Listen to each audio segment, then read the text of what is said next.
How many guys here spray?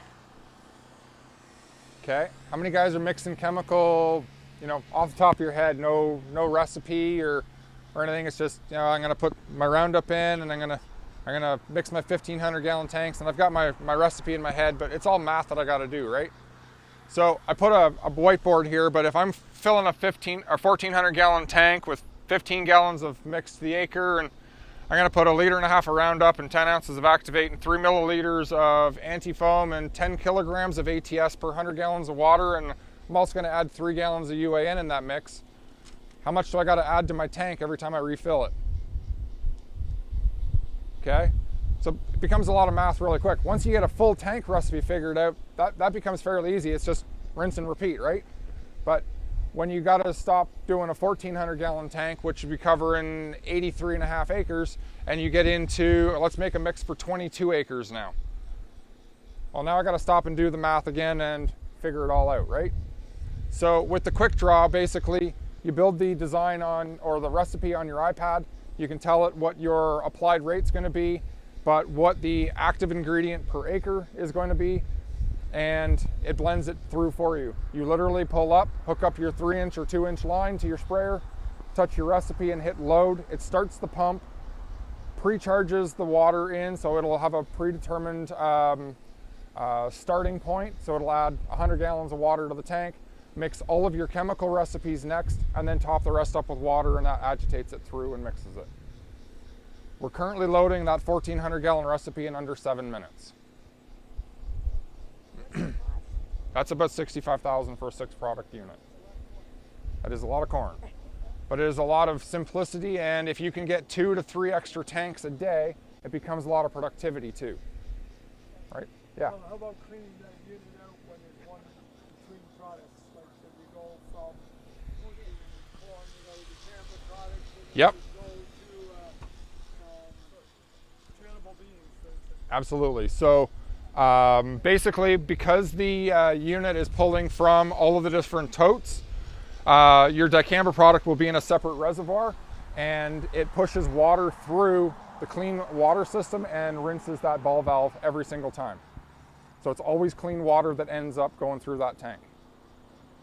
Clean water doesn't clean it up. You have to use something, detergent or something, right? Okay, and we can definitely do that through the product rinse solution on the top.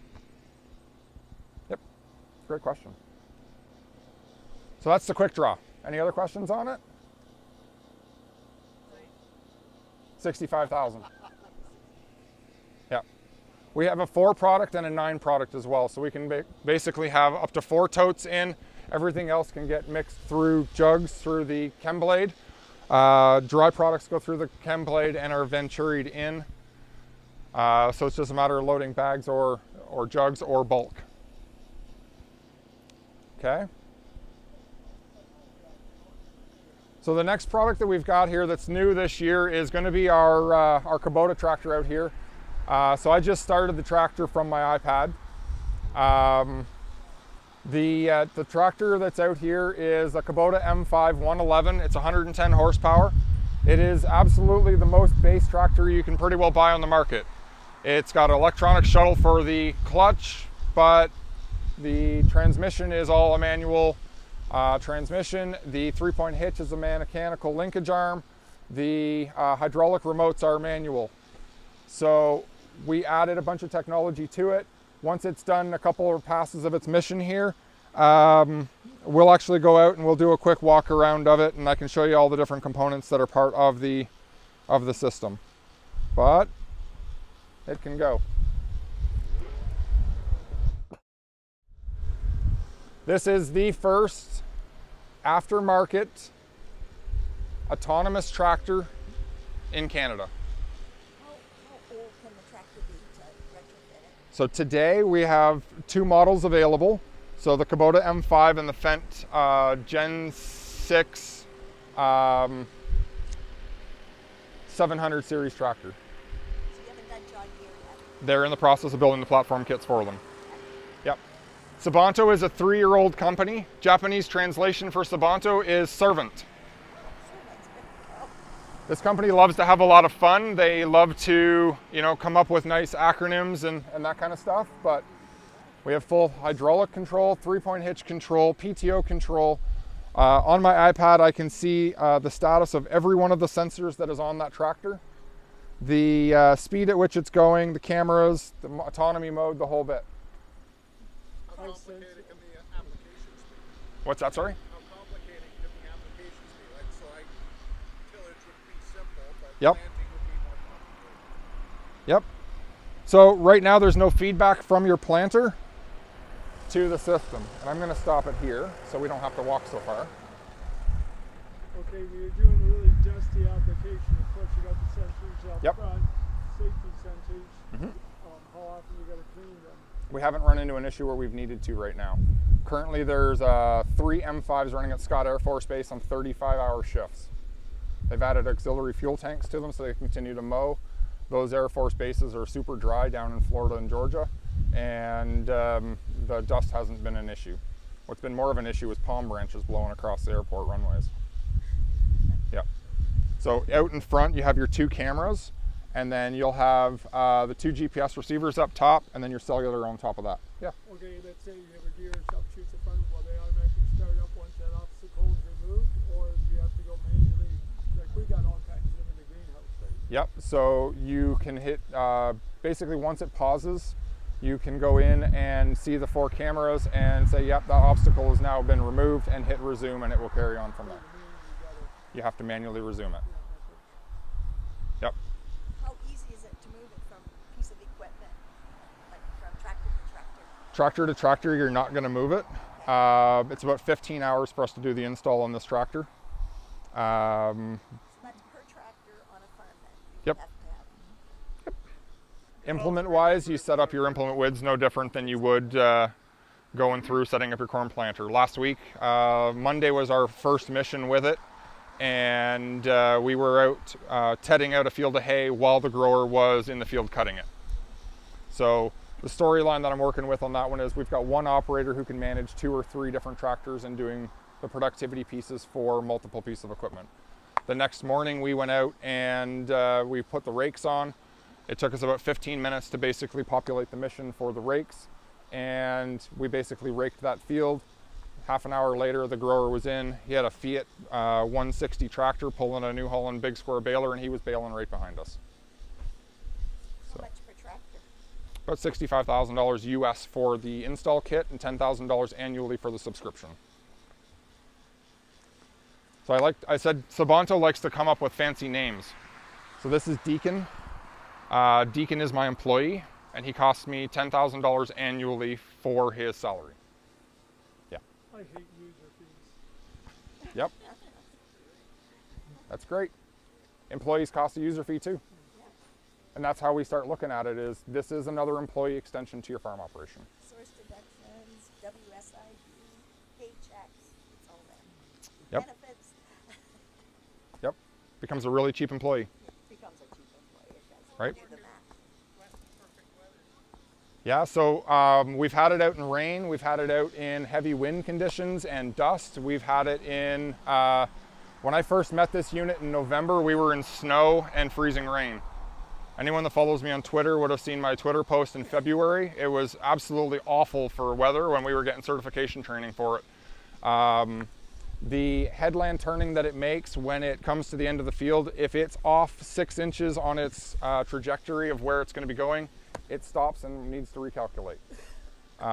So if your linkage on your top link arm, let's say on your implement breaks, and it doesn't lift the implement out of the ground and it doesn't have enough torque, it's going to stop because it won't basically make that turn. Is it pretty good indicating, let's say, the blowout somewhere, seeing that without going through it? Hydraulic flow and hydraulic pressures are part of the scenario right now. So if you pop a hydraulic line and it doesn't lift, it's going to give you an error because we're tied into the pressure sensors on the hydraulic system. If you have a hydraulic leak and the machine hydraulic reservoir is low, it's going to stop. As soon as any fault comes up on the tractor, it's going to stop. If you lose cell signal for 1 second, so there's a constant communication between the Sabanto server and the tractor, and every second it checks in. If it misses one of those check-ins, two of those check-ins, the second check-in pauses everything on the tractor. basically a keep alive signal on the tractor itself. So it wasn't working in dead zone. That's why we have 15 dBi gain dual antennas on the roof of it. Yeah. So far, it's been more consistent than my cell phone, which is probably a good thing because cell signal in Ontario this year has been awful. Yep. If you guys want, we can go for a walk around it, and I can show you some of the different components. Yeah. Sorry.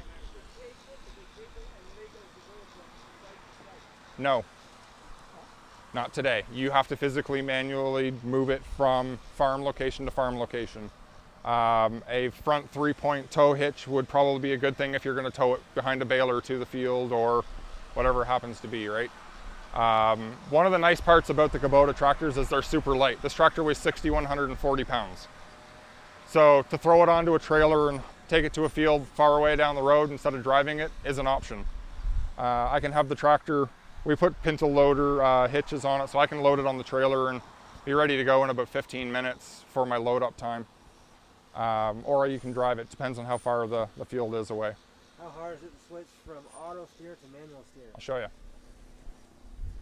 I have 4 switches. I'm now in manual. Okay. To switch it back on, I literally have to flip the 4 switches on, starting from the red mushroom switch across. My entire system is on right now, but my key is off. We've actually interrupted the ECU ahead of the key switch. We do not require the key to be on to actually have it running live. Okay? Dumb question. How easy Never. are these units to steal? Everything's bolted on, no different than any of the GPS systems you currently have. It doesn't send a signal that somebody is tampering with it. As soon as you disconnect the cellular signal, it's going to let me know that that far antenna is off, Okay. or the GPS position is failed. Okay. As far as, you know, when the battery disconnect is off, it's not going to know. Out front here, we have our 2 LiDAR cameras. So we've got a full LiDAR and infrared for obstacle detection. It's got full proximity, and we have the ability to set the camera heights on visibility. We have some software coming that will actually help on the headlands a little bit better. On our right front tire, we have a steering sensor, so we know which way the wheels are facing. On the right-hand side, just behind the tractor, we have a hydraulic valve that's actually our interface to our steering sensor. And then we've added 2 hydraulic remotes down here that will be our spool valves for the back. So we have our digital control valves basically for running our lift and lower, folding our implements, whatever it happens to be, running hydraulic drives. Okay, What's it like scuffling, or have you demoed it scuffling? working on that. Work. Okay.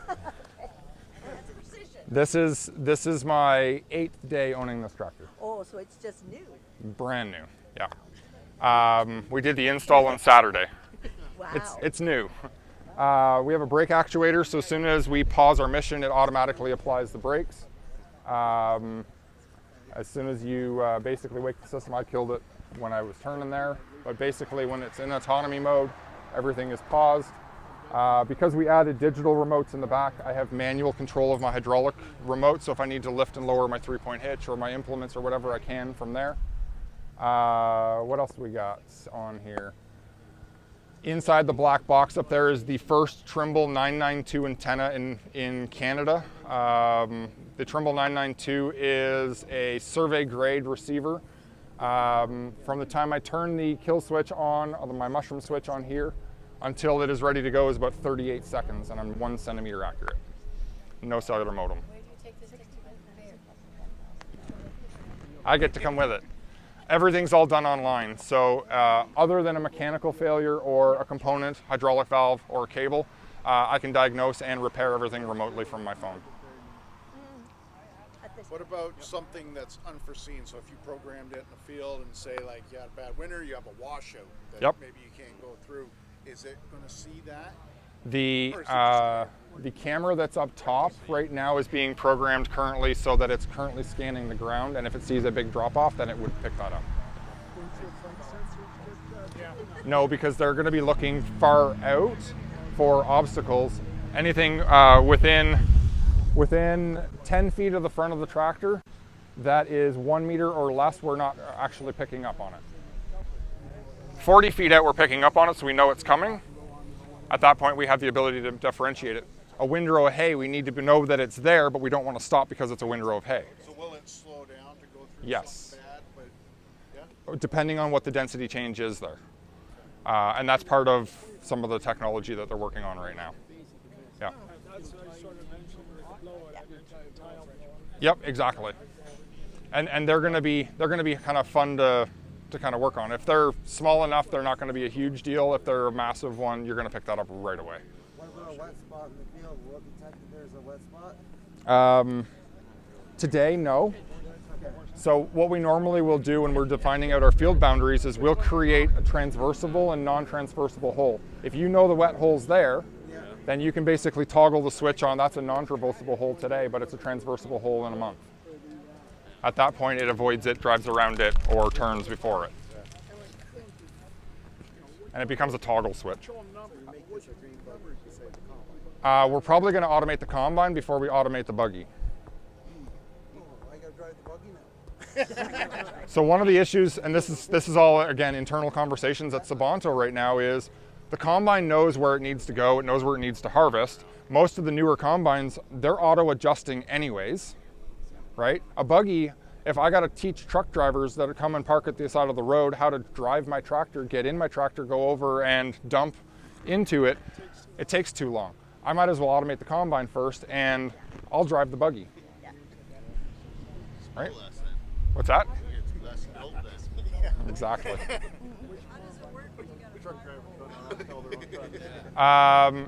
So the cameras that are up here actually have thermal in them. So part of the algorithm they're writing for the implements right now is actually bearing detection and PTO slip clutch detection. So what is the name of that? Verbio is a company out of Iowa, Ames, Iowa right now. They currently have 15 Fendt tractors, fully autonomous, running stock choppers. Verbio's premise right now is they're converting corn stover into natural gas. And by autonomously mowing the corn residue with windrowing Hinneker stock choppers, with Sabanto, they were 15% less annual maintenance because the tractor makes the same turn every single time. They're not pinching PTO shafts. They're not over tightening. They're not turning, and they're not rushing. We can set this at 5 miles an hour. It'll run 5 miles an hour all day long. It doesn't care that my kid's baseball game's at 5 o'clock tonight. It doesn't care that in 6 hours I gotta go, right? What's that? Storm clouds coming. Right. It doesn't care. It's going to keep driving its same 5 miles an hour until it gets either rained out or we pause it or it's done. Because that's when we start rushing, that's when we start making mistakes. That's when equipment starts to break down. It's geared and rated for a certain threshold. We can set it so that, you know, that scuffler maintains a certain engine load on the machine. So if we cut going into heavier residue corn stalks and the engine load starts climbing, we'll slow down. Is there insurance on it? And if there's a mistake or something, there's an accident or something, Yep, what happens? working on that. What happens? I had a conference. Something will happen. Yes, I found 3. Actually, our farm insurance is already insured it for full liability as well as theft. Theft was easy, but full liability wasn't an issue. The big thing is it's because we're not driving on the road, right? So most of the autonomous vehicles, they're on the road and they're in public information and public transition. That's why I have the kill switch on me today. Normally I don't use this. I don't care. Everything's done from my phone. But I can kill it within, you know, half a second by flipping the switch because we're all standing right here, right? Out in the middle of a cornfield. When we drive that boundary of that farm, the system itself snaps 2 different boundaries. It's going to put your field application boundary, so where we're actually going to be working to, and it's going to snap a geofence boundary 1 foot outside that. Okay, so when any of the vehicle or implement encroaches on that geofence boundary, it kills it instantly. There's no ifs, ands, or buts about it. I actually tested it here this morning. Yeah.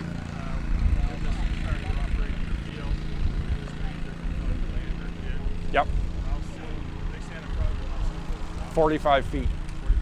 At 45 feet, it will pause. At 10 feet, it shuts off the engine. And that's using all of the cameras around it including a boundary that it puts around the actual implement. So it can't walk up to a running PTO shaft. When an eagle flies through, It'll stop and it'll pause. It'll send me a text message and say, hey, we had an obstacle detection. Do you want to resume or do we need to stay paused? And you physically have to hit resume because you can see the cameras. There's no feedback from your planter to the system.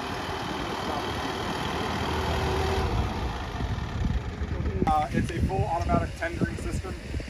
So there's 6 boom valves in this one. There's a 4-product system and there's also a 9-product system. You load basically a recipe on your tablet and it Bluetooths across. So when you get in with the sprayer, you hook up your 3-inch line, pick your recipe that you want, and whether you want to load a 750-gallon tank or you want to mix 32 acres of product, you just tell it which of those variables you want based on that mix and hit start.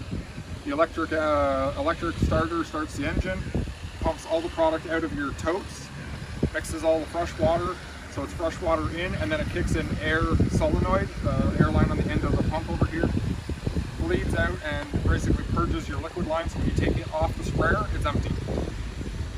It's all based on the math for how big and long that inside diameter is of the hose as well, so if you want 750 gallons of mix or you have a 1,500-gallon tank, it mixes exactly what you're asking for. There's a mass flow meter just on the inside of the cabinet, and that mass flow meter is one step off illegal for trade. So one of the operations that we've been in touch with that have used these for a couple of years, the one operation's in California. They ran 750,000 gallons of chemical mix through their sprayer systems last year, and when they reconciled their accounting at the end of the year, they were within 4 ounces of active ingredient. That starts to get into like evaporation rates. It's unreal the difference on how fast and how accurate it is. We're loading 6 products, 1,500-gallon sprayer tank in about 7.5 minutes. How fast are you mixing 3? A lot more than 7.5 minutes. Oh yeah. Picked on you because I know. Yeah. It's super simple to work with. The system will also handle dry and or liquid products. So if you're handling jugs, the ChemBlade basically has the knife system on the inside of it, so you can slap the jug into it, flip your rinse valve on, it will blade rinse the entire system, flip it off, close your lid and hit the agitation and it will basically pull it in. It's also designed for dry products, so if you're mixing 55-kilogram bags of ATS, drop the bag in, hit your dry product rinse and it will suck everything straight through. Yep, it's really cool. The other thing that's really neat with it, and not to kind of undersell or oversell the product, but you can download the iPad app today. It's $1, and you can actually use the chemical mixing for math only. You don't actually have to have the unit available to build your recipes out. You can build them out ahead of time. So if you want to mix 750 gallons of 3 different products, it'll tell you how much product to add and how much water to add. So when you start changing up these mixes really quickly, it's fast. And that's the name of the game. One of the guys we have looking at it right now, one of the biggest reasons he is looking at it is if he's more than 30 minutes in the yard loading, well, that's enough time for Dad to get his boots on and come on out, and then it's a 45-minute conversation in the farmyard before he can get out of the driveway again. If we can get him in and out in under 10, he doesn't have to have a 45-minute conversation. He can get extra 4 tanks a day. Yeah. That's the quick draw system. We also have a what they call a ChemBlade Caddy. It's a fully enclosed knife blade.